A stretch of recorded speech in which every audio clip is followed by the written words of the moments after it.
Hi guys, welcome back to my channel. అందరు ఎలా ఉన్నారు? నేనైతే చాలా బాగున్నాను. ఈరోజు ఒక యూస్ఫుల్ కంటెంట్తో అయితే మళ్ళీ మీ ముందుకు వచ్చాను.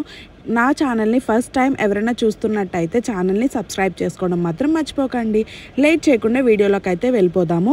అందరికీ ఒకటే ప్రాబ్లం, నెక్ అనేది డార్క్ అయిపోవడం.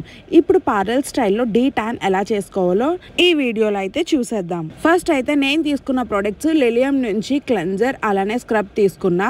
రియల్ అరోమా నుంచి డీ ట్యాన్ ప్యాక్ అయితే తీసుకున్నా. ఈ డీ ట్యాన్ లో చాలా బ్రాండ్స్ ఉంటాయి, లైక్ రాగా అని చెప్పి, నేచర్స్ అని చెప్పి, ఇంకా చాలా బ్రాండ్స్ ఉంటాయి. నాకైతే పర్సనల్ గా అరోమా అయితే చాలా బాగుందని చెప్పి నాకు అనిపించింది, అందుకే అరోమా తీసుకున్నా. అరోమా అయితే చాలా బాగుంటుంది. ఇదైతే డీ ట్యాన్ చేసిన తర్వాత 1 అవర్ వరకు చాలా కూలింగ్గా, ఫ్రెష్గా అయితే ఉంటుంది. ఫస్ట్ అయితే బాగా క్లెన్స్ చేసుకుందాం. లిలియం నుంచి క్లెన్జర్ తీసుకున్నా అని చెప్పాను కదా, ఆ క్లెన్జర్తో వీడియోలో ఎలా చూపిస్తున్నానో అలా నెక్ అంతా క్లెన్స్ చేసుకోండి.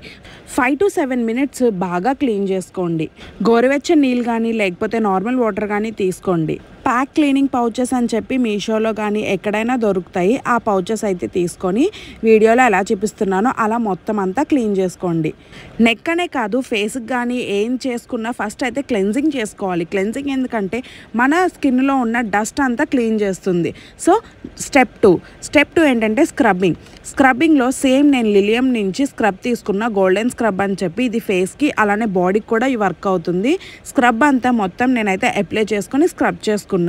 నేను తీసుకున్న స్క్రబ్లో ఫుల్గా గ్రాన్యువల్స్ అయితే ఉంటాయి. గ్రాన్యువల్స్ అంటే అందులో చిన్న చిన్న గరుకుగా ఉండే పార్టికల్స్ అయితే ఉంటాయి. అలాంటి గ్రాన్యువల్స్ లేనివి కూడా దొరుకుతాయి. గ్రాన్యువల్స్ లేనివి ఎందుకు యూజ్ చేస్తారంటే, ఫేస్ పైన ఫుల్గా పింపుల్స్ ఉన్న వాళ్ళు బాగా రబ్ చేసుకుంటే గ్రాన్యువల్స్ వల్ల పింపుల్స్ ఇంకా బాగా రఫ్ అయిపోతాయని చెప్పి వితౌట్ గ్రాన్యువల్ స్క్రబ్స్ అయితే దొరుకుతూ ఉంటాయి. అవి కూడా తీసుకోవచ్చు. నేనైతే గ్రాన్యువల్స్ ఉన్న స్క్రబ్ మాత్రమే తీసుకున్నా, ఎందుకంటే ఆ గ్రాన్యువల్స్ వల్ల స్కిన్లో ఉన్న డెడ్ సెల్స్ కానీ ఏదైనా డర్ట్ కానీ బాగా క్లీన్ అవుతుంది. అందుకే గ్రాన్యువల్స్ అయితే నేను ప్రిఫర్ చేస్తాను. వీడియోలో చూపిస్తున్నట్టు నేను ఎలా మసాజ్ చేస్తున్నానో అలా మసాజ్ చేసుకొని మొత్తం స్క్రబ్ చేసుకోండి. స్క్రబ్ అయితే ఎక్కువసేపు అయితే చేసుకోవద్దు, ఓన్లీ 4 to 5 minutes మాత్రం చేసుకోండి. స్క్రబ్ చేసుకొని మొత్తం క్లీన్ చేసుకోండి. స్క్రబ్బింగ్ చేశాకే మనకి కొంచెం రిజల్ట్ అయితే తెలుస్తుంది. చూసారా వీడియోలో క్లెన్స్ చేసే ముందు ఎలా ఉందో, స్క్రబ్ చేశాకే ఎలా ఉందో. నెక్స్ట్ వచ్చేసి మెయిన్ పార్ట్ అనమాట, అరోమా డీ ట్యాన్ ప్యాక్. ఇదైతే నేను కొంచెం బౌల్లో తీసుకున్నా. ఇందులో మీకు వీలైతే రోజ్ వాటర్ అయినా మిక్స్ చేసుకోవచ్చు, లేకపోతే డైరెక్ట్గా అదైనా అప్లై చేసుకోవచ్చు. నేనైతే రోజ్ వాటర్ ఏం మిక్స్ చేయలేదు, డైరెక్ట్గానే అప్లై చేసేస్తున్నా. కొంచెం తీసుకొని బాగా మిక్స్ చేసుకొని నేనైతే నెక్కి అప్లై చేస్తున్నా. ఇంతకీ డార్క్ నెక్ ఎందుకు వస్తుందో మీకు తెలుసా? తెలిస్తే నా కమెంట్ సెక్షన్లో కమెంట్ చేయండి. ట్యాన్ వల్లే కాదు, మన బాడీకి వెయిట్ అనేది గెయిన్ అయ్యేటప్పుడు నెక్ అనేది డార్క్ అవుతుందంట. నాకైతే ఈ విషయం ఒక డాక్టర్ అయితే చెప్పారు. మనం ట్యాన్ అనుకొని ఫుల్గా క్రీమ్స్ అన్నీ అప్లై చేస్తాము. అఫ్కోర్స్ కొంతమందికి ట్యాన్ పట్టేది కూడా ఉంటుంది, అంటే బయటికి తిరగడం వల్ల కానీ ఎండకి బాగా ఎక్స్పోజ్ అవ్వడం వల్ల కానీ ట్యాన్ అనేది పడుతూ ఉంటుంది. సో ఈ విషయం కూడా గుర్తుపెట్టుకోండి.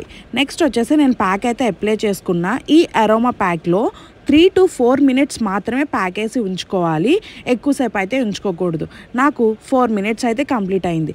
నేను చేతుల్ని బాగా వెట్ చేసుకొని నేనైతే అక్కడ బాగా మసాజ్ చేస్తున్నా. హ్యాండ్స్తో చిన్న స్ట్రోక్స్ ఇచ్చుకొని మొత్తం నెక్ అంతా మసాజ్ చేసుకోవాలి. వీడియోలో చూపిస్తున్నట్టు బాగా మసాజ్ చేసుకొని దాన్ని క్లీన్ అయితే చేసుకోండి. రిజల్ట్ అనేది ఒక్కసారికి రాదు, ఇలాగా మంత్కి ఒకసారైనా చేస్తూ ఉంటే మనకి బెస్ట్ రిజల్ట్స్ అనేవి వస్తూ ఉంటాయి. ఈ ప్రోడక్ట్ అనే కాదండి, ఏ ప్రోడక్ట్ మీరు యూజ్ చేసినా ఒక్కసారికి రిజల్ట్ రావాలి అన్నది చాలా కష్టం అనమాట. అలా మనం కంటిన్యూస్గా వాడుతూ ఉంటే మనకి రిజల్ట్ అనేది వస్తుంది. సో నా రిజల్ట్ అయితే ఇది. వీడియో కనుక నచ్చితే లైక్ చేసి, షేర్ చేసి, అలానే కమెంట్ కూడా చేయండి. Thank you so much.